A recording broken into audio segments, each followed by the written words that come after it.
शिक्षण म्हणजेच समाज सुधारण्यासाठी दिलेले विचार. कर्मयोगी आबासाहेब काकडे यांचं कार्य हे केवळ इतिहास नाही, तर भविष्याला विचार देणारा एक प्रकाश आहे. त्यांचे विचार, त्यांची प्रेरणा आणि त्यांचा वारसा हा सदैव जिवंत राहील. 9 ऑक्टोबर 1978 रोजी आबासाहेबांचं निधन झालं. हा संपूर्ण परिवाराला आणि परिसराला एक मोठा धक्का होता. पण या दुःखातून सावरत निर्मलाताईंनी धैर्यानं पुढाकार घेतला आणि संस्थेची जबाबदारी समर्थपणे पेलली. आबासाहेबांच्या कार्याचा गौरव म्हणून संस्थेचं नाव इतिहासात नोंदवलं गेलंय. आबासाहेब काकडे विद्यालय आणि आबासाहेब काकडे ज्युनियर कॉलेज हा नामांतर सोहळा त्यांच्या कार्याला दिलेली कृतज्ञतेची मानवंदनाच होती. 1980 मध्ये ताईंनी कर्मयोगी आबासाहेब काकडे यांचं शाळेच्या प्रांगणात स्मारक उभारलं आणि माननीय नामदार प्रतापरावजी भोसले यांच्या शुभहस्ते या पुतळ्याचं अनावरण करण्यात आलं.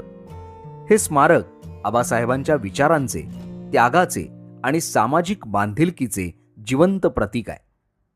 त्यावेळी ताई म्हणतात, व्यक्ती नश्वर असते पण तिचे विचार अमर असतात.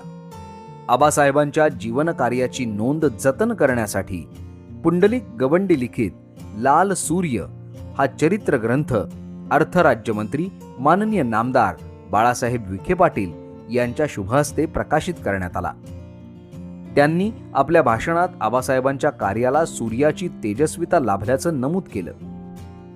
त्यावेळी महाराष्ट्र विधान परिषदेचे अध्यक्ष माननीय नामदार नास फरांदे, खासदार सूर्यभानजी वहाडणे, खासदार दिलीपजी गांधी हे उपस्थित होते. लाल सूर्य या ग्रंथाच्या द्वितीय आवृत्तीच्या प्रकाशन सोहळ्यास प्रख्यात शिक्षणतज्ञ आणि लखनौ विद्यापीठाचे तसेच स्वामी रामानंद तीर्थ मराठवाडा विद्यापीठाचे माजी कुलगुरू डॉक्टर सर्जेराव निमसे, प्रसिद्ध व्याख्याते नितीन बानगुडे पाटील, डॉक्टर पुरुषोत्तम भापकर, विभागीय आयुक्त औरंगाबाद यासह अनेक मान्यवर उपस्थित होते.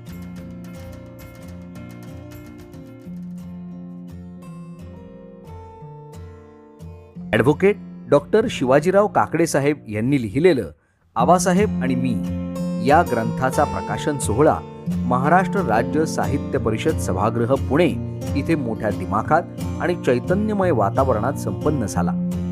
विधान परिषदेचे सदस्य माननीय माजी आमदार उल्हासदादा पवार यांच्या शुभहस्ते या ग्रंथाचं अनावरण झालं. या प्रसंगी माजी संमेलनाध्यक्ष डॉक्टर श्रीपाल सबनीस, सावित्रीबाई फुले पुणे विद्यापीठाच्या अभ्यासक्रम मंडळाचे तत्कालीन अध्यक्ष डॉक्टर शिरीष लांडगे, डॉक्टर अशोकराव शिंदे हे उपस्थित होते.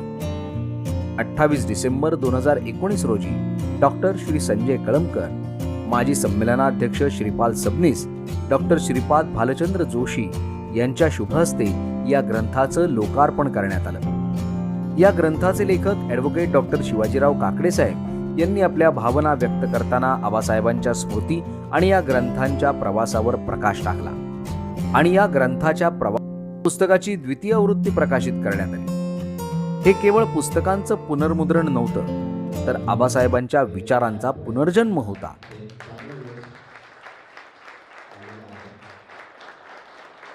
अनंत विठ्ठल कुलकर्णी लिखित आबासाहेबांच्या जीवनावर न्याय हा परमेश्वराचा आणि आबासाहेबांविषयी विविध क्षेत्रातील मान्यवरांनी लिहिलेल्या लेखांचं संकलन असलेले आठवणीतले आबासाहेब या पुस्तकांचं प्रकाशन करण्यात आलं. आमदार सत्यजित तांबे, माननीय विठ्ठलदादा तांबे, ज्येष्ठ साहित्यिक घनश्याम पाटील तसेच ॲडव्होकेट डॉक्टर शिवाजीराव काकडे साहेब आणि माननीय सौ हर्षदाताई काकडे यांच्या उपस्थितीत हा सोहळा पार पडला.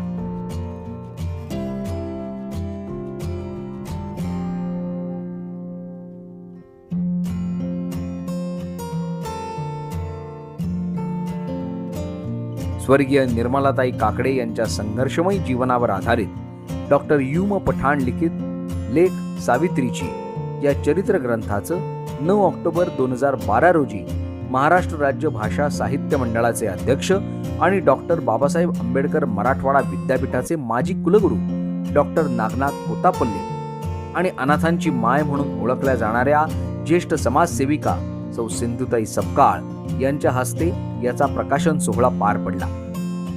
मान्यवरांनी आपल्या भाषणातून ग्रंथाची भूमिका स्पष्ट करत काकडे परिवाराच्या सामाजिक योगदानाचं विशेष कौतुक केलं.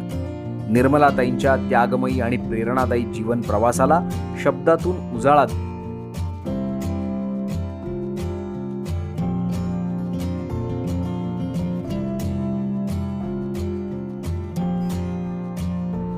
आबासाहेबांच्या स्मृती जिवंत ठेवण्यासाठी उभारलेलं हे स्मारक म्हणजे नुसतं दगडमातीचं बांधकाम नाही, तर निस्वार्थ सेवा, अढळ विश्वास आणि समाज प्रेमाचं जिवंत प्रतीक आहे. या स्मारकासमोर उभं राहिलं की प्रत्येक विद्यार्थ्याला प्रेरणेचा एक नवा मार्ग सापडतो. खरोखर लाल सूर्य, आबासाहेब आणि मी, आठवणीतले आबासाहेब, न्याय हा परमेश्वराचा आणि लेख सावित्रीची, या प्रत्येक लेखातून उलगडतो विचारांचा अमूल्य ठेवा आणि उजळतो समाज परिवर्तनाचा एक नवा मार्ग. या प्रेरणादायी लेखनातून घडत राहो नवीन विचार, नवे स्वप्न आणि प्रत्येकाच्या मनात पेटत राहो ज्ञानाचा अखंड दीप.